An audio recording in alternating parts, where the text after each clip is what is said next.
All right, so now we are switching over and we're doing some work energy. No, we're not. We're doing a variable force, work done by a variable force, or the effects of a variable force. All right, so here we have force on the y-axis here, and we have distance on the x-axis here. We have something, looks like a archer, okay, string. So he's pulling back the bow, okay? He's pulling back the string on the bow, and just like any spring-like thing, the farther you pull it, the more difficult it is to pull, right? This is Hooke's law. Does it mention Hooke's law in here? Yes. No, it was in the other one. All right, so Hooke's law gives us as a straight line the idea that force is equal to kx. All right, well, this is a graph of force right here. Then what is k? How does k fit into this picture? Yeah, it's the slope. Okay, so now remember that force equals k times x. That means that k is equal to what? F over x, right? If we know that the force is 160 newtons when the bow has been pulled back 0.24 meters, it's easy enough to find what k is. So from up here, we'll just say k is equal to force over x. The force at an x of 0.24 meters, the force is 160 newtons. Okay? So 160 divided by 24, that would be 2/3, so that's 20/3, right?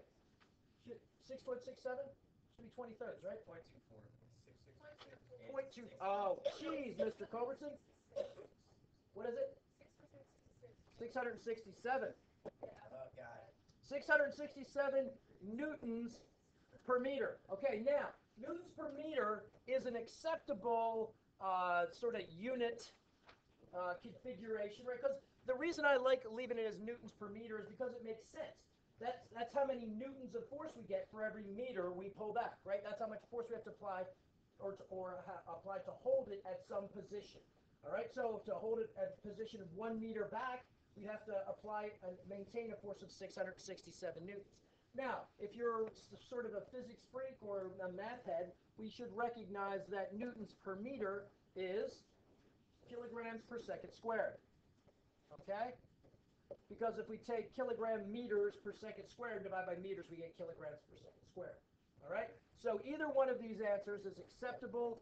I like newtons per meter because it's still a meaningful expression. Okay? So now, to pull it back 2 meters, it'd have to be twice that. Okay? To pull it back 1/10 of a meter, it'd be 1/10 of that. That's how much force you'd be applying at that instant. If you're pulling it through it, it changes over time. Okay?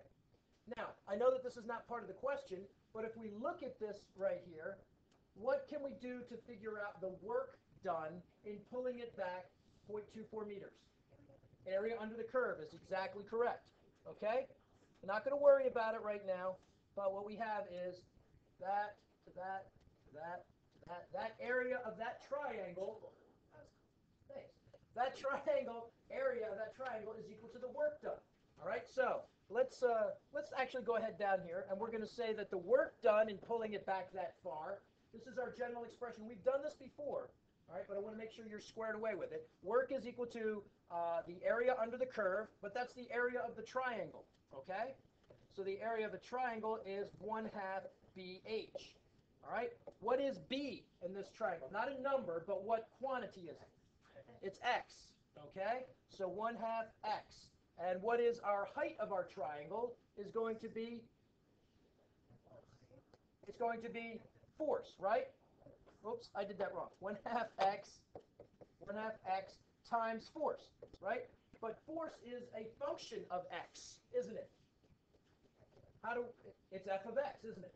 All right, so that means that 1/2 x, what is the force at any given instant, is equal to kx. That gives us that the work done is 1/2 kx squared. And you know you've seen that expression before because that is the potential energy of a spring with constant k that's either compressed or extended at distant x. Okay? If we've done that much work on it, You know, we start it and it's still, and we hold it and it's still, then the change in kinetic energy is zero, so we know we've done work on it because we've applied a force in this direction, and the end of the spring is displaced in that direction, so we have positive work. Where did that energy that we put into doing that positive work go? It's the potential energy, the elastic potential energy of the spring. Okay?